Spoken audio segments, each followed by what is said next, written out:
The world is made of stories, not of atoms. That is the code that I live by. So this is sort of where I am in my life right now. And these are the core beliefs that I try and operate by, which is that your life has purpose, your story is important, your dreams count, your voice matters, and you were born to make an impact. This is what I try and embody every day in my life. And it starts with this quote, to follow your bliss, which is a Joseph Campbell quote about if you follow your bliss without fear, that doors will open where you didn't know they were going to be. I hit my breaking point, and this wasn't part of what I was going to talk about, but I remember the moment that I finally was like, enough, where I was in a place called Severance. It was they had a athletic club there, and they used to take the racquetball courts, and they had a basketball hoop in there. So I'm in this very small amplified white space, and I just remember taking the basketball and just chucking it against the wall and feeling the thump of that, and just feeling like this energy was pouring out of me. And like the more I felt that energy, the more I would throw the ball harder and harder until I felt something finally like break. And I felt like that was, again, my soul being like, get out of this. Like, this is not who you are. You are not this person.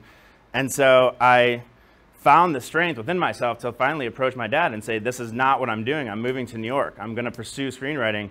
And that was the moment that my life changed. From that experience, I became friends with all the crew members, and I immediately just set out to go make my own movie. So I went and I took all of the people that were considered the second in command in their department. So if you ever see Key, well, most of you guys in the advertising world, so you guys know this, but like Key Grip and Best Boy, I took the first AC, I took the Best Boy grip, I took all the second people and I made them the first.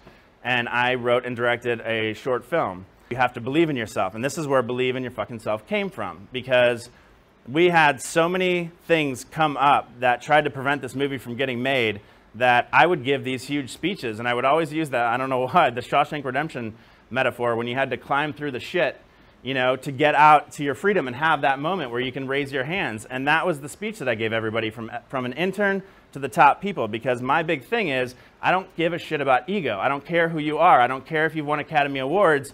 You are not better on a cellular level than the PA or the intern. There is no ego on, you know, when I'm on set, because I think that's all bullshit, and that's what destroys projects, because everybody should be aligned.